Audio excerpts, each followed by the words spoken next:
Namaste and in la catch, and welcome to this episode of One World in a New World. I'm your host, Zen Benefiel, and as I say, like always, let's review what those two phrases mean. Namaste comes from the Sanskrit word, spoken it's Brahmi. It simply means the divine in me recognizes the divine in you. In la catch comes from the other side of the world in the Mayan culture, and it means I am another you. So think about that when you're addressing those that you come in contact with everywhere, and have that kind of respect for yourself and for them.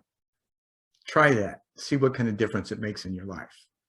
All right, so this week's guest is Kerry Leath. She's a national best-selling author, holistic mindset coach. She's the author of Therapize Yourself, Choose to Heal and Find Your Truth. Such an interesting title. She's got a Master of Science in Marriage and Family Therapy from Iona College, and she's got a Bachelor of Arts in Psychology from the University of Northern Iowa. So this is going to be an interesting conversation, I'll guarantee it. Kerry, welcome. Thanks for coming. Thank you. Thanks so much for having me. I'm honored to be here. Well, good, as I am as well. So I'm kind of curious, we're just going to dive in here like we usually do. So you're pretty in touch with yourself at this point in life. When did that begin? When did you find that inner connection early in life, or did you? And how did that evolve? Yeah, I think that is something that has and does wax and wane, but I really remember digging in those teenage years and those formative years of identity and who am I and friendships and fitting in and all of those things. I would say that's where I remember my journey really taking off. Struggling in those times, in those areas of who am I and fitting in and people pleasing and not having boundaries or knowing what that means or what that looks like. And then typical teenage years, right, where you're just trying to find yourself and figure out how other people work. Yes. And then kind of bringing that back around to, okay, what's my relationships with others, but also what's my relationship with myself? And, how do I find that and how do I keep it firm? But noticing starting, in those teenage years when I'm starting to dig in and explore, that has just like waxed and waned in the sense of like how much time, energy, effort, I've been able to put in, and then mistakes and dark spaces and learning and growing and then digging in again. I call those years being excruciatingly fun. Right. Fun is a good word. And somewhat excruciating at times. So was there a moment or an individual experience that was highly impactful? As far as getting to me to where I'm at now, is that well, in that early quest, was there a moment, was there an inner experience that you had that, or something relative to that, even a kind of spiritual awakening, if you will, that happened during that period? I would say that there was a handful. I don't think being a teenage girl is easy.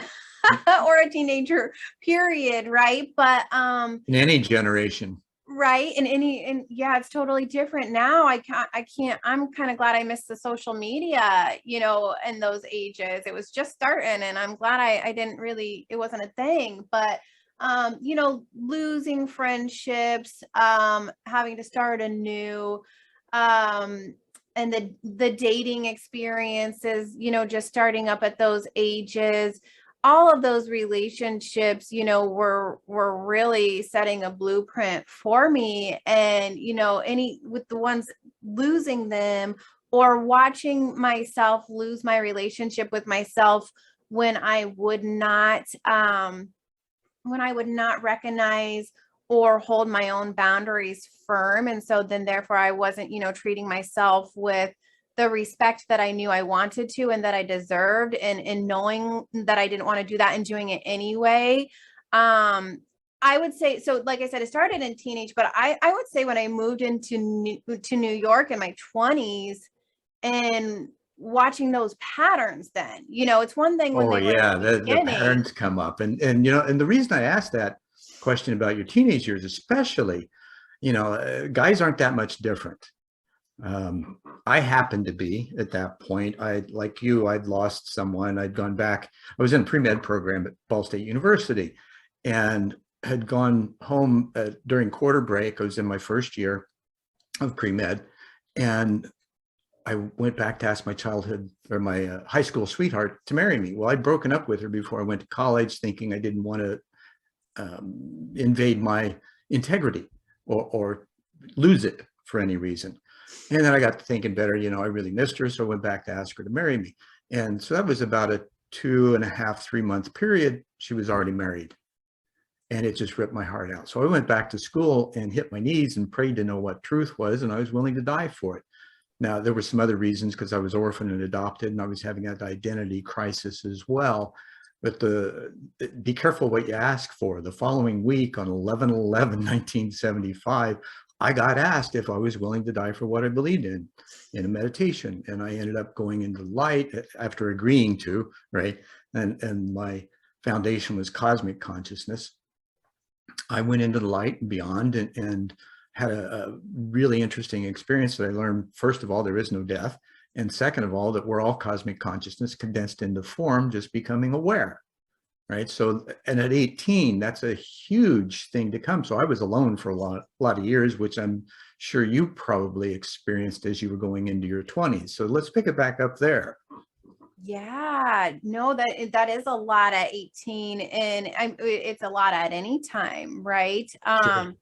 But then when recognizing those patterns and realizing, I think that aloneness, yet interconnected, and being like kind of blown away with what does that mean, and what do I do with that, and how do I Right. How balance? do I make it practical? Yes, Right. yes, and I watched myself swing on the pendulum from one extreme to the other of like, okay, I came in feeling we're all interconnected, we're all the same, we're all, human, and deserve that, universal love and, respect. As And we then, do. right. And then getting, I guess, going through life and the patterns and getting burned, and then saying, okay, whoa, nope, it's just me. I'm alone, protect myself, go to the way other side, shut Sure. down, and realizing, okay, but that doesn't resonate and feel right within me. That's not who I am to, shut down, close off. And then, what Right. I felt was treat other people harsh or extreme. So I had to find, that balance, that medium of like, what's honoring myself, what's honoring them, but what does a healthy boundary look like without swinging from one side to the other, one extreme to the other. And I mean, that's always kind of a work in progress, right? You have to Absolutely. practice And yet there constantly. is a sense of order within the chaos that we look for, that actually, as long as we're looking for it, it doesn't arise. But when we stop looking and just recognize that, kind of that knowing that it's there, it begins to emerge, and we can see those patterns that polarize us, and begin to find harmony with them. Because harmony doesn't necessarily mean there's no chaos or some kind of utopian experience, right? It's the Right. management of things and being able to let that order emerge. Right. Being So, able to pause and be still and be. exactly. So in that state of being, and as you're noticing, did you find that the essence of that was kind of when you unpacked it, that it held both kind of a fearlessness and vulnerability simultaneously? I watched more swings for a long time of Okay. like going between, oh, I got the answers. Like I know all the things. I know what I need to do. And then not applying them, or not being able to, and then being frustrated with myself and cycling through, just beating myself up because the things, what's good and healthy, and how to listen to yourself, but you're not, Right. and realizing that, okay, that insight alone didn't change some behavior patterns that I had created. I hadn't sat with it enough. I hadn't dug in deep enough. Life was going too fast in all the other zillion different ways. So, Sure. And when we're younger, it does, right? mhm. We really don't know how to sit still. I mean, there's a definitely a generational gap in us, but the process is always the same. Yeah, yeah, and that's not to say that those swings aren't there still, right? Or appropriate Right, initially so that you can learn where they are.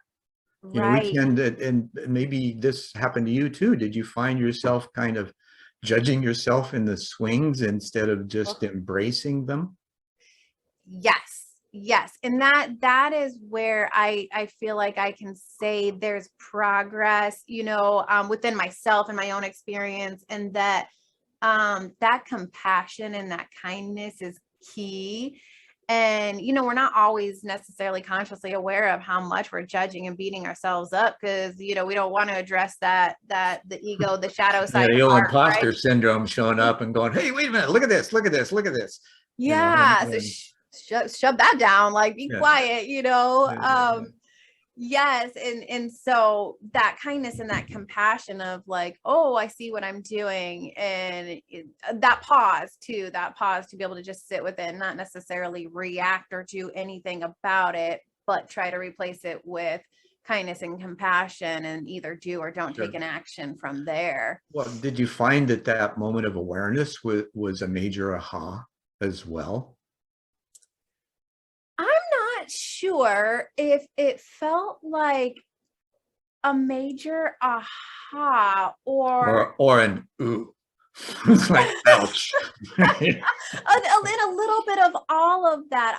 I don't know that I can say that I've had that one big, like, oh, aha moment with when it comes to that, but more of a like over time, over not paying attention long enough, not recognizing the patterns, not digging in, not sitting, that over time, okay, I've told myself here's what's good and healthy for me, and not done it long enough that when, like, inch by inch, when I was able to do it, it's like, oh, okay, yes, this is it. You can apply it, you can do it. And I'll, never do it perfectly, but Right, hey, right. you're getting better. You're What getting, were the types of things that you were dealing with in the outer life that reflected that process that you were going through internally? that would probably, I would, when I think of most of them, it is almost always relationships, dating relationships, relationships with family, friends. It was almost always seeing myself in relationships, and I think that's generally where I would get highlighted the most. I have an interesting, this came out of my mouth, I don't know, a couple of years ago. We're all in relationships on the ocean of emotion, seeking safe harbor. And so this is part of, the intrinsic nature that we have is simply the desire to love and be loved. I mean, that's the core system that we're built upon. And those layers of the onion that you're talking about kind of inhibit that activity. It may be there internally, and yet, as you're saying, in the outer relationships, that it's kind of wonky for a while. I think wonky is a good word. Yes, exactly. The way we show up for ourselves or in relationships is definitely, relationships are going to hold that mirror up to ourselves for growth, That's hopefully. a great point too, that mirror. So what kinds of things, if you don't mind me kind of digging a little deeper, and I know this is going to make you feel a little vulnerable, and it's okay, you're Mhm. safe, right? Um, how did those inner challenges, what were the things that you were struggling with in your relationships? What was the mirror showing to you that you noticed and then evolved from? Or, Yeah. in time, of course, those things don't happen overnight or immediately, although in some cases they do. When you recognize it, it's like, yeah, that makes sense, and you make the change and you move on. Yes. And there's some that have become more apparent, and there's some that I'm still trying to see more clearly. But the big repeating pattern was choosing relationships from a place where I'm feeling not good enough, on a subconscious level. I think that if I were to write down on paper where I was at and what was going on and how I felt by myself, I would say, oh yeah, I'm good enough. Sure. But, unconscious level, I'm not feeling and believing that from the inside out. And so therefore choosing relationships, that weren't matching with my Your true self, yeah, let's morals, say. values, lifestyle, right. Right, And right, right. and yeah, And you that mentioned pattern. writing. Did you do any journaling during the process? And if so, is that something you'd recommend to others to do as well? I did and I didn't. And yes, I would recommend it. So that's a do as I say, not as I do, because I struggle with it. Well, we practice snippets of even, at my age, I know what to do, and I don't always practice it because other things seem to be more fun at the time. Right. And yet that being able to chronicle what's going on in your head by writing it down gives you an opportunity. It's like having therapy, right? Where in a counseling session, you don't really, what the counselor asks you isn't necessarily as important as hearing your words come out of your own mouth and analyzing your own thinking. So as you're writing, you can get a chance to really think about how you're thinking and discover that stinking thinking. Yes. Right. And begin to replace that with other alternatives. And it's a changing habits, right? Yes. Yes. Yeah, I highly recommend it. And I've seen the benefits for myself. And I do think it is one of those things where it's like, I keep telling myself, I need to do this. And then I don't do it. Right. But I do think that looks different for everybody on any given day, week, month, year. What works for them at a certain point in their lives might be one thing at one time, and it's going to look something different at another. Yeah, right. It's like maturation, right? We see things from different perspectives depending on our maturation level and whether we're even aware that we can look at that same thing from multiple perspectives. Because we Yes. usually bring our biases and prejudices and worldviews into the scenario, and they aren't necessarily congruent with what's happening. Right. Right. And it's that gentle, when we hear these things, it's that gentle nudge of like, yeah, that journaling would help that clarity for me. But I also know another one is walking, and some, that bilateral stimulation of clearing my thoughts and getting clarity while I'm moving my body. And so walking right now sounds more fun than journaling, I hope. Right. Well, it's actually walking, if you weren't aware of it, it's a form of yoga. It's called bhakti yoga, I believe. And it's like a walking meditation. Right. Right. Yes. And I think as long as we're trying to get something like that in there on a regular basis, it doesn't have to look a particular way, right? That's not a one size fits all kind of thing. And I think that may be where many make the mistake of saying, oh, this worked for me, so it's going to work for everybody. Right. Yes. And we glean what works for us from everything that we come in contact, and essentially become an assimilationist, right? Right. Where we either assimilate or curate those things and then make these files in our head that we can access when we need to, or that actually present themselves to us when we're in a constrictive moment, right? And that gives us the freedom to move on, or the insight. Right. And I do think the importance there is it's not the problems, and you kind of touched upon this earlier. It's not the problems that we face in our life, but it's how do we choose to cope and handle, and what perspective do we take on them? And hopefully that we are even addressing them in the first place, right? And so if we are doing things like walking or journaling or therapy or coaching or, all the zillion different things that we could do, we're going to be better off than avoiding and shoving them down. Absolutely. Now, at the beginning of the pandemic, I turned to my wife and I said, I really hope this, with all the obsession on self-hygiene and sequestration, I really hope this gets people to turn inward and examine themselves and clean their own house, right? Not just the exterior.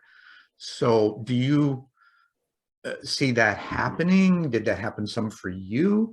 How do you see that reflecting in those around you that you're in contact with? I think that that's a very mixed bag, as it always will be, right? Because Mhm. the pandemic, that hit the world and is hitting the world and hit the world hard, but depending on each person and their blueprint and their history and their genetics and their life experience and all the thing, I'm seeing such a mixed bag result of where people are taking it and where they're going with it. And one message I am seeing, across the board online that I really like is that let's stop the hustle and grind and let's slow down, and being busy isn't cool anymore, and Right, I do right. like that message that is And surfacing. there's even that message coming through in the business world and organizational development under the guise of you got to slow down to speed up, Right, right? So what right. does that mean for you? The slow down to speed up. Yeah. Yeah, I think that yeah, that can mean a lot of different things, but if we don't take the time to listen, to feel, to integrate mind, body, spirit, then we're gonna break down, Right. So if we want to function better, we do have to integrate, and we do have to take the time to be still and listen, to divine within, because Mhm. there's all the answers, and if we listen and it says, hey, you need a break, you need to slow down, let's listen, let's follow through, otherwise it won't give us a choice later on. And it does make you more functional. And you also highlighted some areas that we don't often think about, and that's the multiple layers of how we're constructed, right? The genetic codes, the cultural past, the historical family stuff, and we don't necessarily realize that that is all passed through genes. And Mhm. to the point, I mentioned earlier I was orphaned and adopted, and I met my birth mother at 61.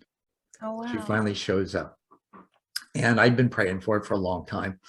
And my wife and I went back to visit her in Anderson, Indiana. We spent a week with her, and no contact whatsoever until now, right? The patterns that we exhibited, some of the behavior patterns were identical.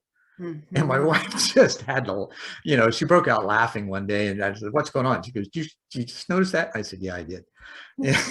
and and yet these patterns were some that needed um, some adjustments, right, to make them practical and purposeful. Otherwise, it kind of made things a little more self-centered and in that nature, which is not a bad thing. Mhm. However, that was, and of course, she didn't grow up with the kind of effort in trying to understand. She didn't have the type of experiences that I explained before. Dad, on the other hand, I actually met him in the late 80s, didn't even know it until after I had found her and found out what his name was and did, the backtracking. It's like, oh my gosh, I actually met him as a man and I liked him, Okay. which was something, right? Yeah. So in that pattern recognition, there are many layers to it as well. So how did that come up for you, and what were the kinds of things that you explored? Because not everybody has biological history, right? Mhm. So there's I think, some key elements in that. What did you discover? Yeah, there's, in my own journey, that powerful, well, journey and training both, but like recognizing the powerful combination between nature and nurture. What's DNA, what's genetics that's been passed along, generational trauma, habits, that I'm not even necessarily aware of, or which ones can I see in my Well, you family. won't be at first until you start peeling those layers back and have the experience that makes it, the triggers, Yes, right? yes. And I think that it's interesting because I have more excuse me, more insight into my mom's side of the family, because I was raised around them. My dad's side of the family, I really wasn't, Mhm. So you kind of watch and you kind of try to learn or ask questions. Although I'm sure I've never asked enough questions, there's so many questions. to try to dig and understand. But I also think that any patterns that I've seen, whether, you know, there's some anxiety or there's some, you know, I've seen a lot of really strong, but not necessarily emotional available individuals, but strong, independent, you know, high functioning, but not necessarily emotional available. And so how do I counterbalance that within myself and change that pattern for my own children? You know, that, you know, there's drugs and alcohol in one side of the family, and how does that show up, you know, the addictions, and how do I think it's been very important to realize, yes, that our genes and our DNA and our family patterns and generational patterns are important. They also don't have to limit us. You know, we can change those genetic codes, and we can heal. Right. And we can learn and unlearn. And, you know, there's so many things that we can do. We don't want to say, oh, it's just genetics, and leave it there. I've heard it said that, you know, the best thing we can do at this point is to unlearn outer systems, right? Yes. Our teachings, and really reflect on the inside. And it fits even with, you know, the switch from what used to be called living in spirit. Now it's being framed as living in quantum entanglement with a unified field. And it means the same thing, right? We have this activity that's going on, that's emerging, I believe. And I think this is the silver lining from the pandemic, is that those that we were talking about earlier who did turn inside now are looking for a place to better fit and be more functional in a larger perspective in the world, and supporting this effort that's necessary to bring us to a better situation through the compassion and care for one another. Yeah, what are they? They are labeling it the Great Resignation, right? Right. Well, I've got a good friend, yeah, and you may know of him. He's called Swami Beyondananda. He's a new age comedian. I've known him for 30 years, and he calls it the Great Reset. Okay, reset. Right? Yes. And so there's this evolution that's taking place. He actually co-authored a book with Bruce Lipton called Spontaneous Evolution. Okay. And so there's, at a genetic level, there's also another woman from Russia that just validated this. I think she first talked about it in 2018. Her name is Valentina Morovina, and she is a Russian academician. She's got 2 degrees in biochem and physics, I think. And so she did a dissertation that outlines the reality of this genetic mutation that's taking place in humanity, which is phenomenal. Now, it's in Russian, it's got English subtitles, and of course it's a dissertation, so it's long and boring. However, it's got those salient points in it that's just like, yeah, you know, here's the science behind what's going on. Now, whether we recognize it as a humanity, depending on, you know, who's actually looking, because you got to start looking for it before you find it. And the notion is that it's looking for us too. Yeah, I like that. I would definitely like to check that out sometime, you know, looking at the science, and I do like the where you're going with the unlearning and then deciding where we go from there and who I am. But when you tie that into the science, it's just like, I don't know, I could talk about that all day. That's fascinating. Well, I can't talk about the science part because I don't know the science part, but well, yes, you do. Yes, you do. You just practice it rather than understand the nuts and bolts. Yes, right? good point. There's a difference there. And that, you know, it's like people don't need to have a metaphysical life or state that it is. Their lives proves whether they're connected or not. And it comes out in their language, you know, from time to time. So the science about it, like you say, is fascinating, you know, especially with quantum physics saying, okay, it's all vibration. We're 99% space.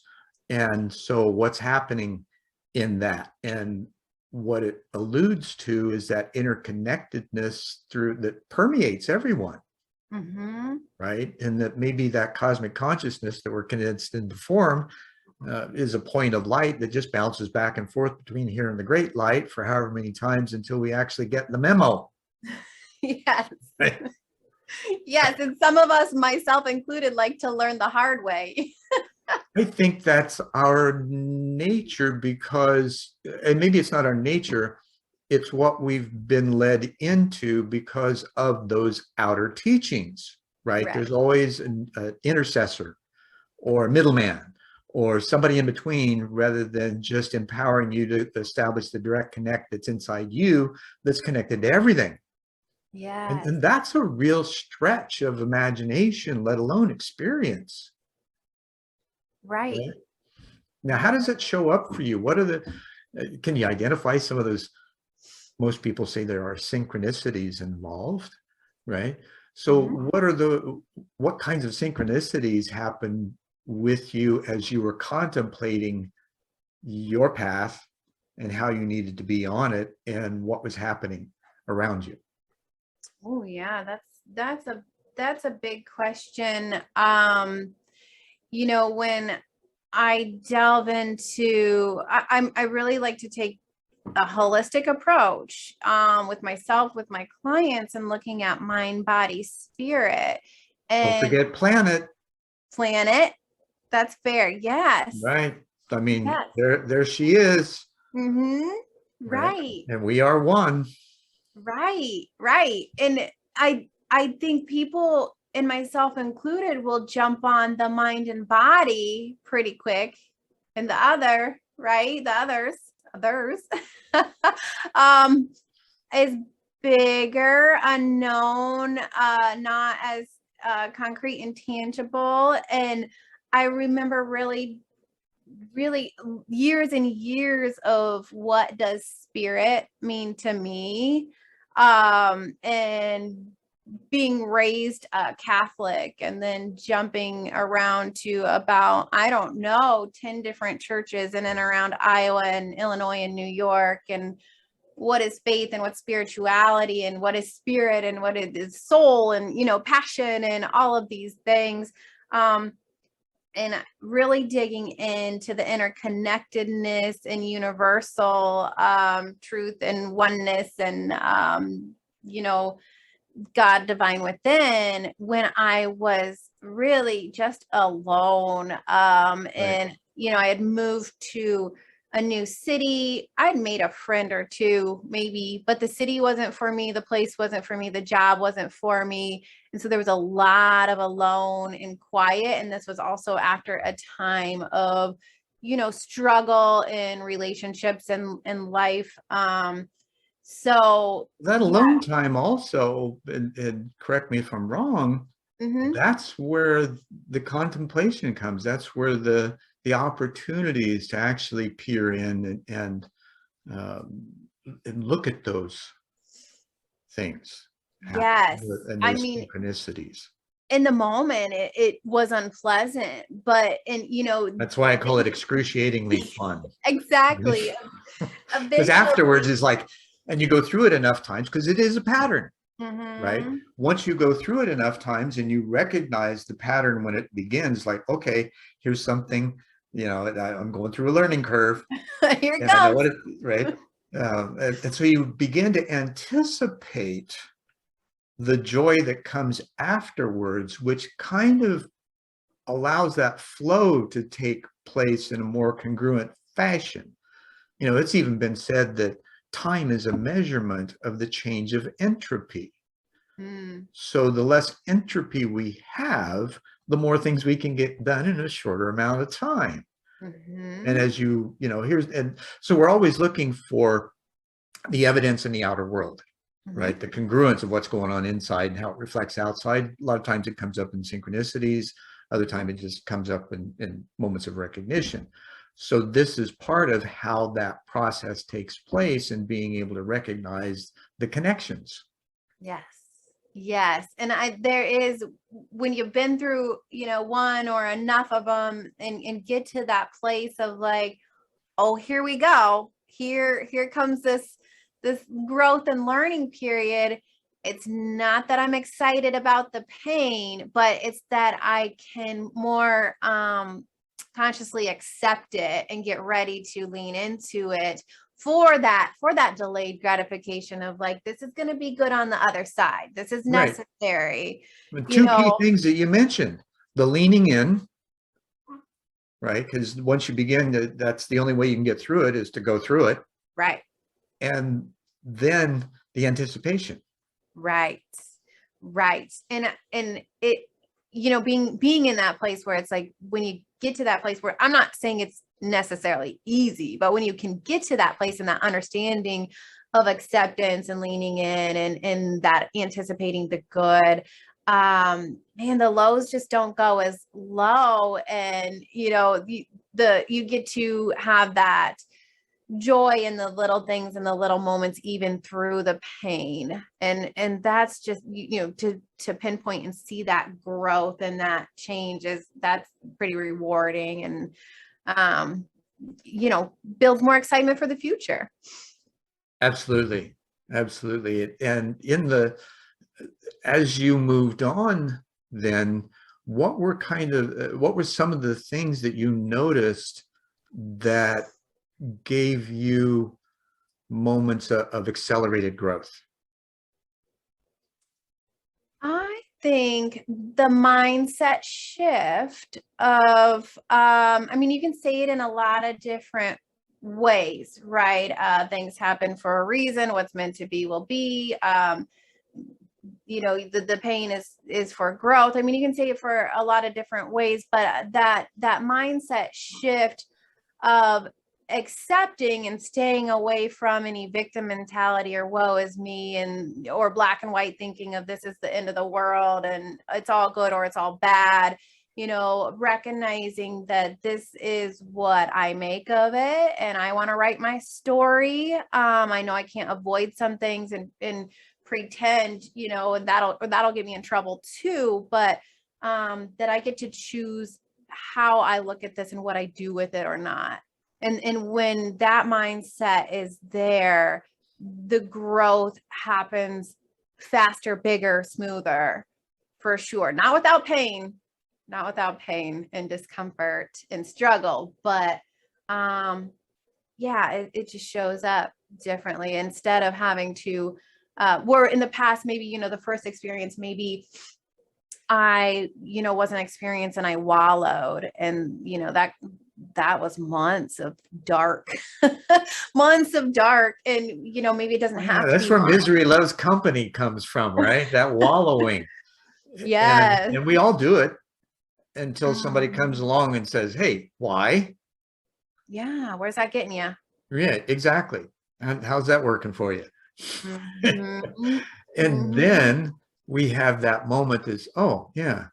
And oftentimes we get too close to ourselves and we can't see those things until another kind of pops in. This is what's great about the path, right? Mm-hmm. Is that those people, and it may only be for a few minutes or a few hours or, maybe a day or a month, sometimes a year, they come into our lives and we dramatically change as a result, because they're there as a support for our process, because they've been through it themselves and they can see our quagmire. Right. Yes. Right. They jump in the swamp of the alligators and help us drain it. Right. Right. Right. And that highlights the importance of, reaching out for help, for guidance, for companionship, instead of isolating. And I've been there, I've done the isolating and never landed anywhere good with that. Absolutely. Well, I can't say that there are those moments. As a cancer, there are times I like to just go into my shell and be okay. And I'm okay with being mute. Oh, sure. Yep. Like that, as I'm sure you are. And we need those Yes. things to nurture ourselves from time to time. Yes. You're talking about the sense of just being alone and disconnected. And yeah. Yeah. And I think more story. Isolating to avoid, right? Like, I'm going to shy away. I'm going to hide. I'm going to shell up. I'm going to wallow, isolate, and avoid, and pretend that this is not happening and not share my struggles with anybody. And just hope that it all goes away. But certainly, I am more introverted, and my alone time and, learning what I like and what I don't like and what I, just having that space and that quiet and being with myself is definitely healthy, definitely a good place for me. And I think for most people, if, on different levels of how much. Sure, sure. Now, do you find that, we were talking about science earlier and energy, right? The vibrations, it's all, and there's a lot of truth in that nothing is either good or bad, it's how we think it so. And in that process, then it kind of indicates that there's, let's say, an unqualified energy in this thoughtmosphere or this consciousness that permeates everything. So how do we qualify that? And how do we recognize how we've qualified it as when it shows up as an experience? Mm-hmm. Yeah, I think that that's curiosity, right? Where did I learn? Well, first, what am I telling myself about this situation, this circumstance, whatever we're looking at, right? What am I telling myself? Because we're not always necessarily consciously aware of that. So Right. what are those deeper level thoughts that I might not be saying out loud to myself or out loud to other people? What am I actually telling myself about the situation? And when I can pinpoint that, well, where did that come from? Where did I learn that? And why is it so? And can I And who am challenge I that? being in that place? Mm-hmm. Yeah, exactly. And who do I want to be? And where do I want to go? And where can I challenge? And that's the more important, right. rather than succumbing, which is kind of a withdrawal, constriction. You close up, your energy comes constricted, and nothing is able to get in because of that. Whereas, as you were saying earlier, when you lean in, you open yourself up to it because you're inquiring and it's genuine. Mm-hmm. Yeah, and we got a lot of opportunity in that space instead of shutting doors on ourselves. Mm-hmm. Yep. So quite freeing. Have you had those moments where, and some do, I don't know that everybody does, and yet that may be possible and we just don't recognize it, where you've had a thought and it was so natural, naive, innocent, if you will, unattached to outcome, that instantly produced an outcome that reflected your best self?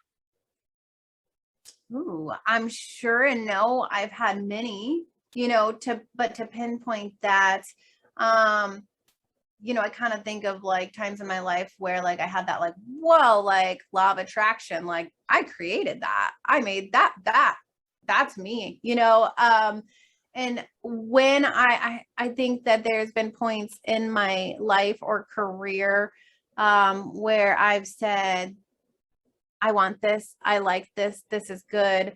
And it's been just from a very good,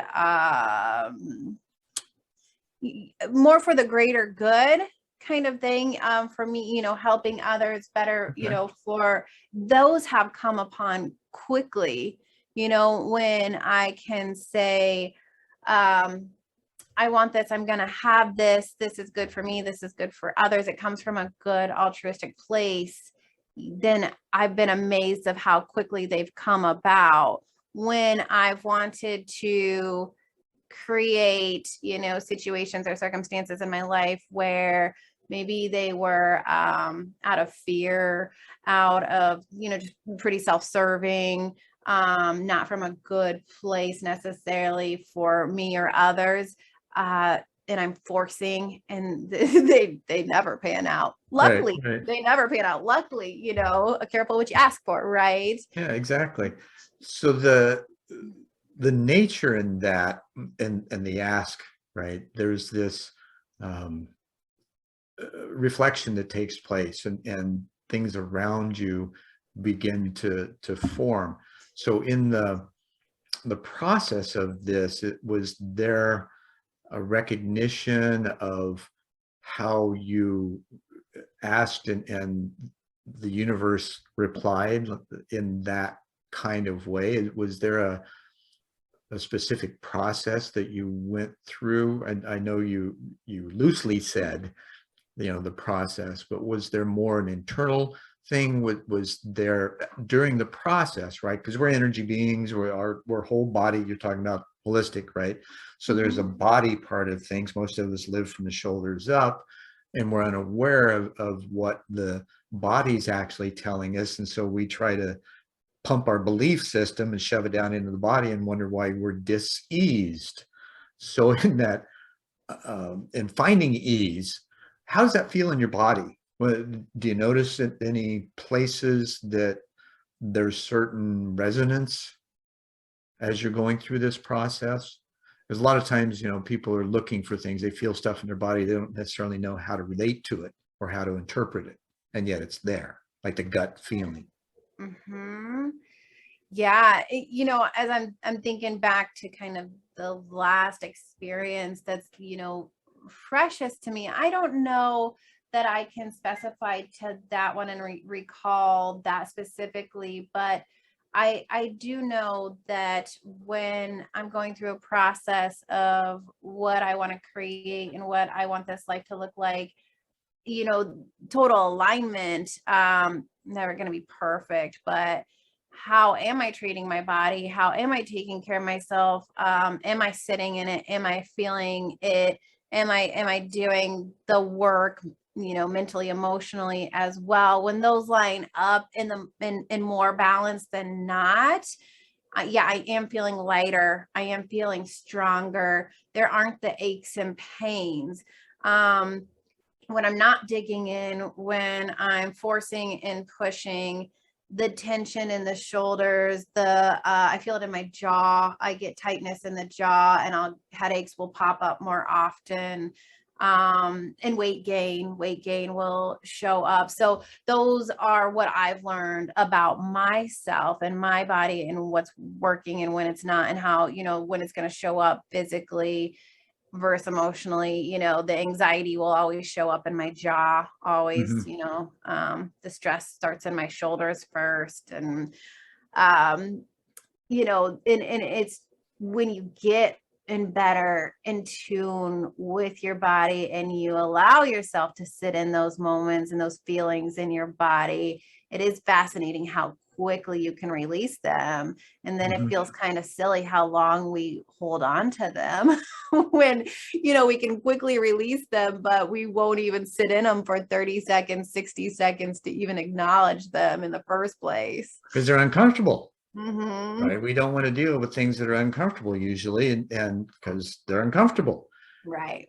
And yet, and from what you're saying, that's the place you really want to go to, and just be okay with the uncomfort. That's really the beginning of allowing what's comfortable to emerge. You know, I had a dear friend, his name's Kai D.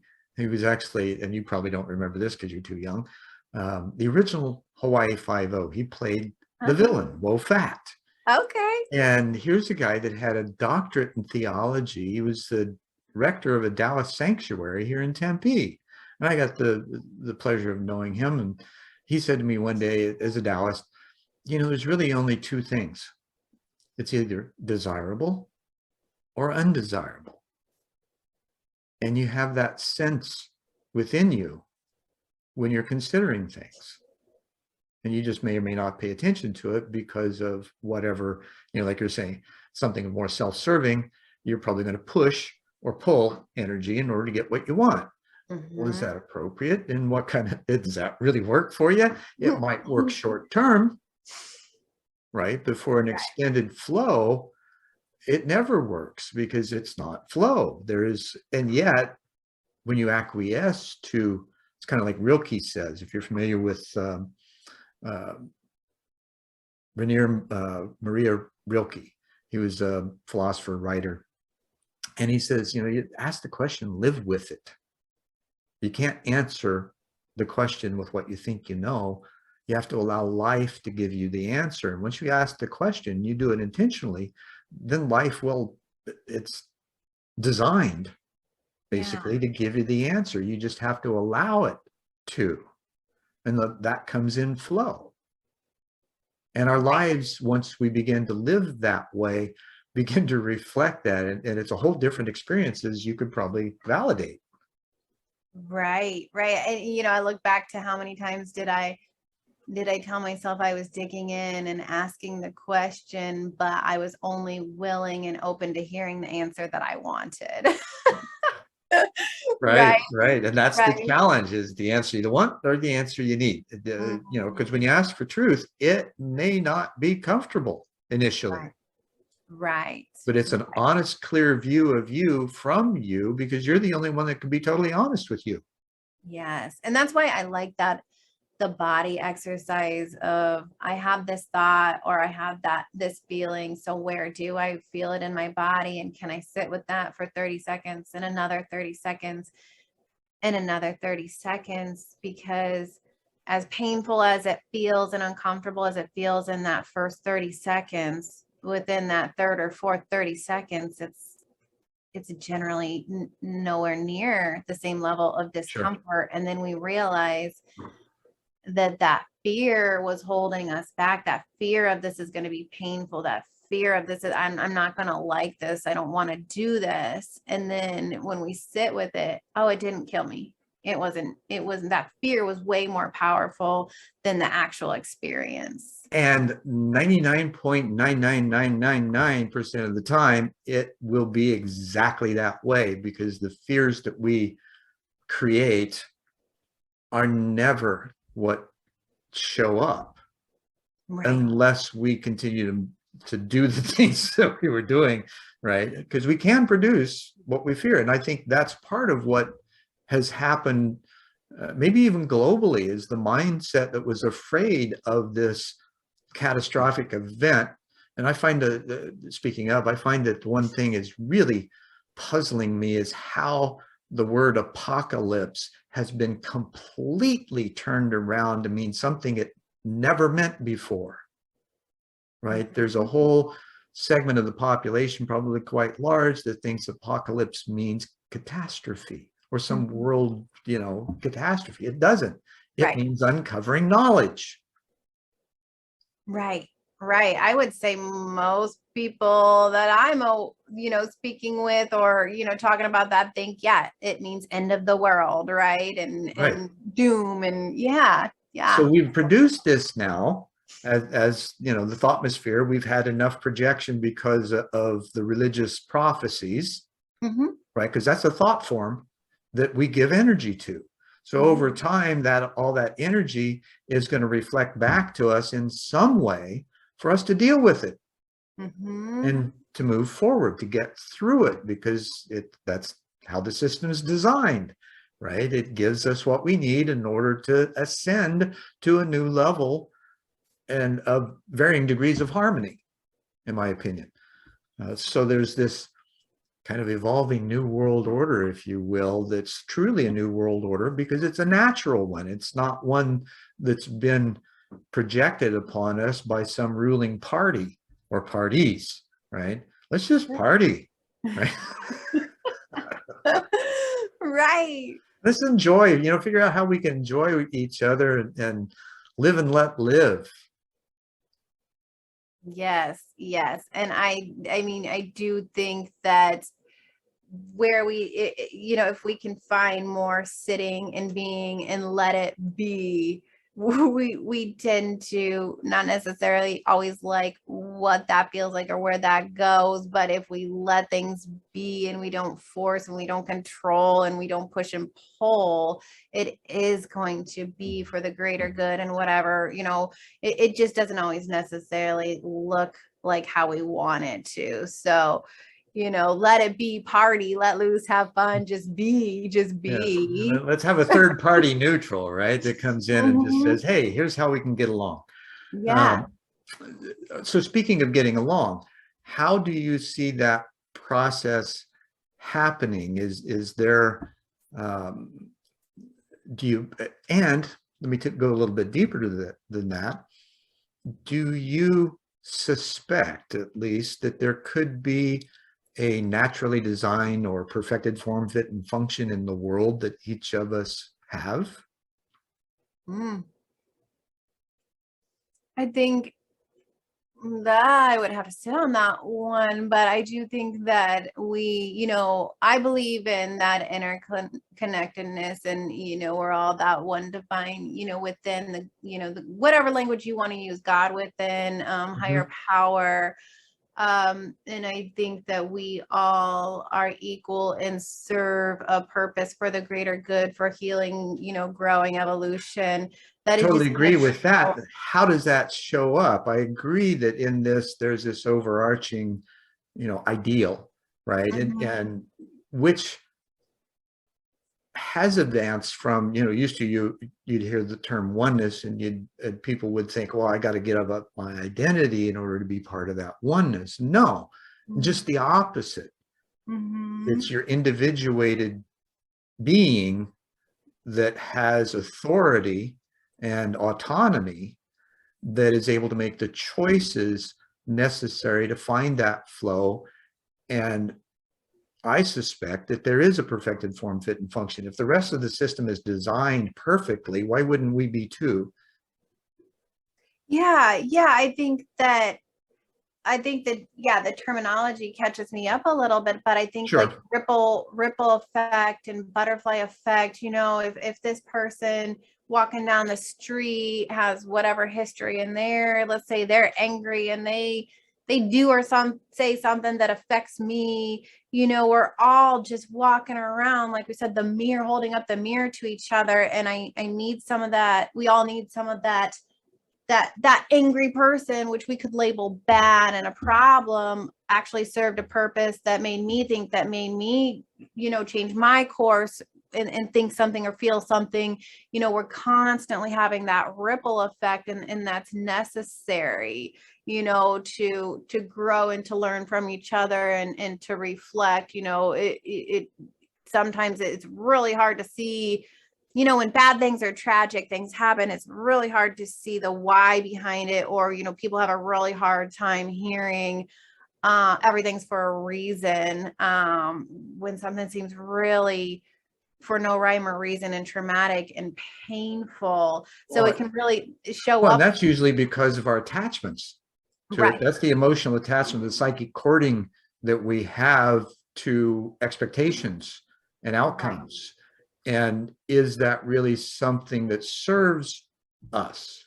Like Kai said, is it desirable or undesirable? If you're feeling all of that, is that really a desirable feeling? Well, no. Well, then maybe there's something else that makes more sense, that allows you not to hold that feeling, because it's not an appropriate one to begin with. It's a contrived one based on the belief systems that we've been pummeled with. Exactly. Right. So if we go beyond that, what else is possible? We don't understand, like we were talking about, the point of light bouncing back and forth between the great light, right? How many lifetimes might that take? Is that so? Well, there's a lot of proof for that now, right? Where people have had past life experiences, they've gone back and they've traced where the people actually lived, and they found out things were true. So if that's possible in the stories that we've had in spiritual texts, and why wouldn't that be a reality that we can begin to ingest, if you will, and the tasty tidbits that come along with that, of transcendence and not being attached to those things, and understanding, okay, well, this is just how it was, how it is, the timing. It may not look to, at one level, right, it may look horrible. And yet on another, it may be just what's necessary for everybody to grow. Right. Which would circle back to everyone having that, perfect design, for, well, gosh, now I'm losing how you said it, but perfected form, fit, and function in the world. Thank you. You're welcome. Yes, absolutely. And I think so. I agree. And then it is going to be hard to see, because it's going to show up in really, really, really different extremes, for every single person. Yes. I think the point is that we need to be encouraged to look for it, first of all, or to question it. Right. That might be the more important factor, is to actually take a look at it and question it authentically, because the truth will stand no matter what it is. Now, whether we want to accept it or not, that's another story, but we have Right. the opportunity to do so. Right. And I think that's what you've found in your exploration of self and how you've come to know a truer being. And still working on it, right? I don't know that we ever finish, right? We're, you know, in that it's an amazing process. Now, with your, let's fast forward, right, to your book, Therapize Yourself. So what that title tells me is that you've got all the tools, not necessarily for others, but that each person has their own tools. And you're just saying, here's a way for you to access those or that storage locker. Yes, exactly. Yes. Not that I have all the tools for everybody, but that everybody already has their individual tools and knowledge and answers within themselves. It's just the kind of like we were talking about, the unlearning to find ourselves and go back to our truth, who we genuinely, authentically are, individually and as a whole. And I am not an expert on you. You're the expert on yourself, but there are tools that we can each develop and learn and gain that will help us start that journey, go down that journey, and function more integrated, healthy, whole along the way. Because it's a hard journey. It's a really difficult journey. And it's, well, like you said, it's excruciating and fun, right? Absolutely. It's pleasant and painful. But sometimes, in the therapize yourself, and it, kind of couple meanings to that, exactly what you said. We all have our own answers already. So it's on you. I'm not going to fix you. It's on you. You have got to do the work.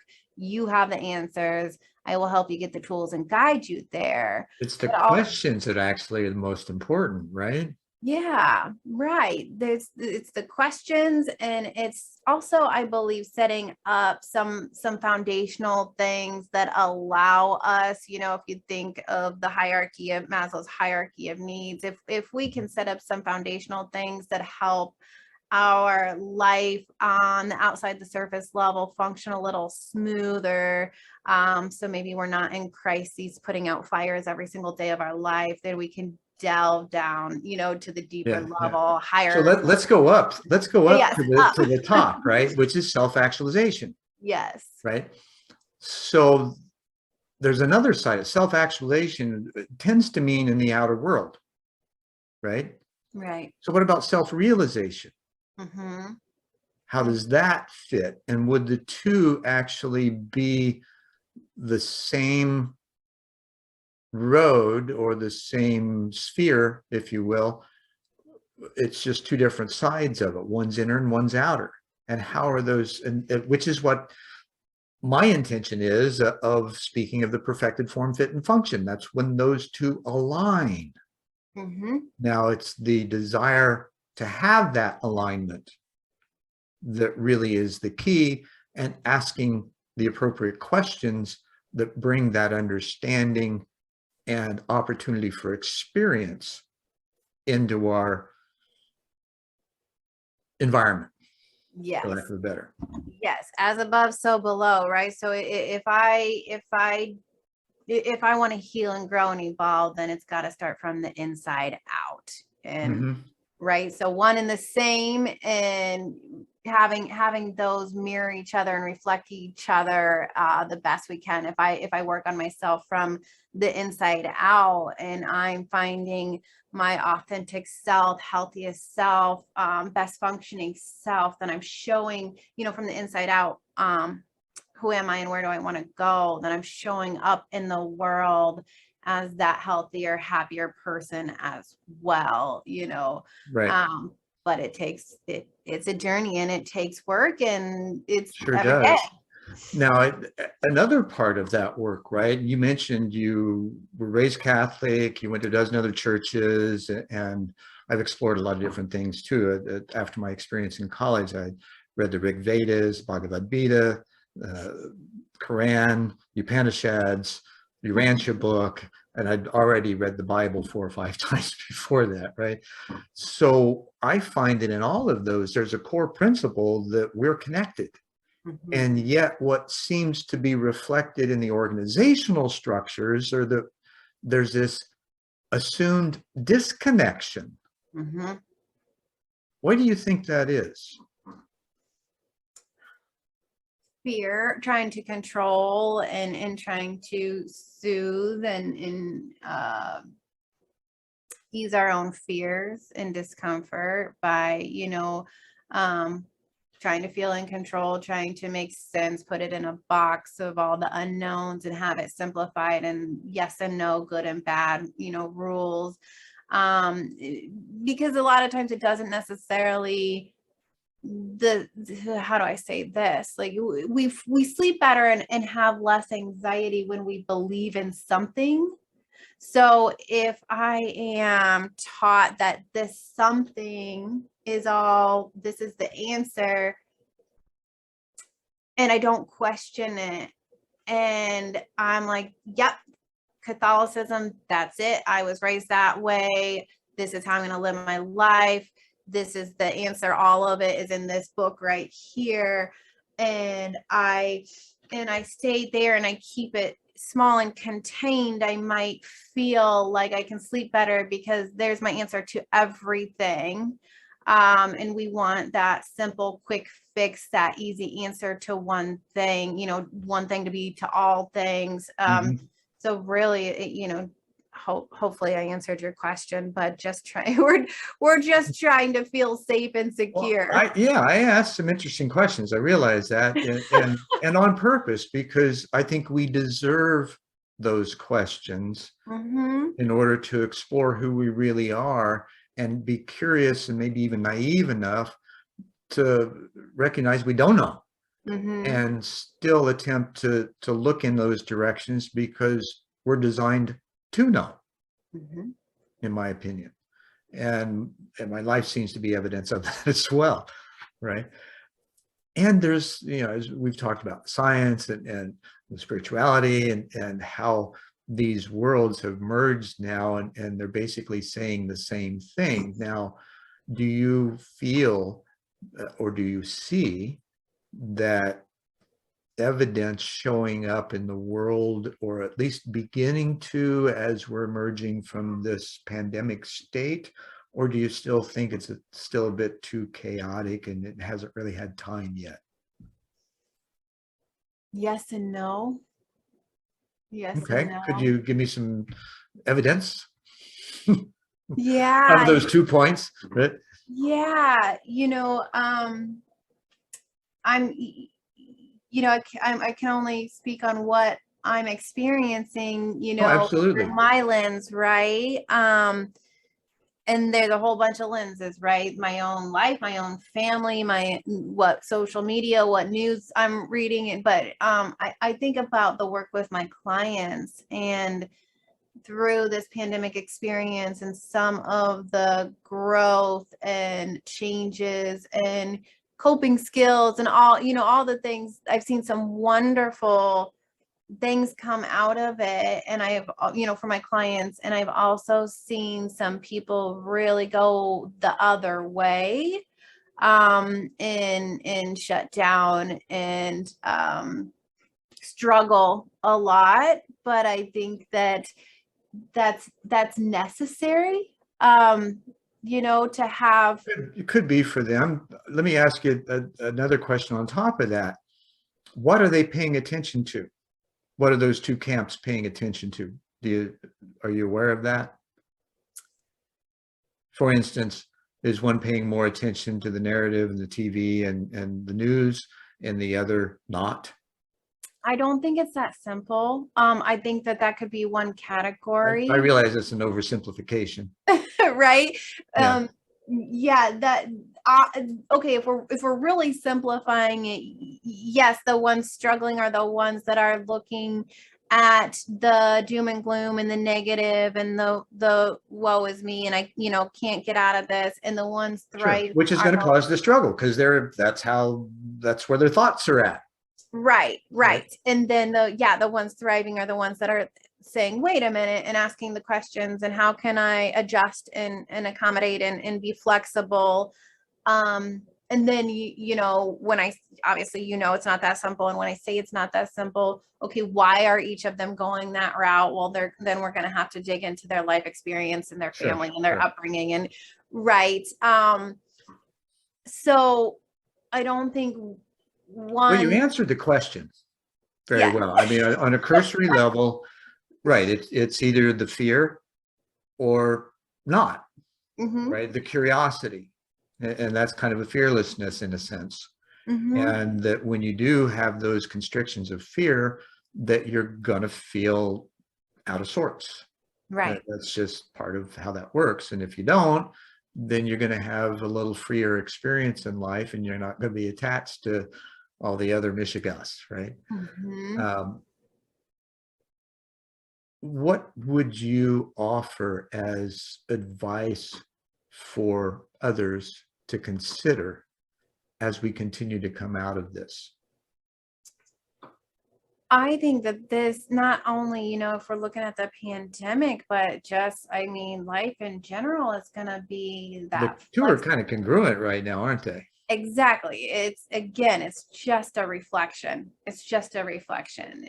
The pandemic is holding, when I say when we're in relationships and that other person holds a mirror up to you, the pandemic is the mirror being held up to the world, right? So totally agree with that one.